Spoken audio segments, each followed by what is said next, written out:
ថ្ងៃនេះបងចង់ពិសាអីទឹកត្រីខ្វាច់ខ្ចីត្រីអាំងឬក៏សម្លត្រពាំង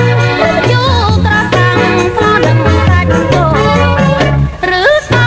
សម្លប្រហើត្រីឆ្អាបបត់នឹងខ្វាយត្រង់ចង់អូត្រីប្រៃឬម៉ាំឬក៏ចេញច្រាំងប្រហុកដុតវិញចង់អុំទឹកគ្រឿងឬបីខត្រីឬជ្រក់ក្រាវឆ្នាំងឬសម្លកកូរត្រីឆ្នាំងដាក់ការក្រសាំងសូមអូនពីចាបងចង់មកពិសេសអូន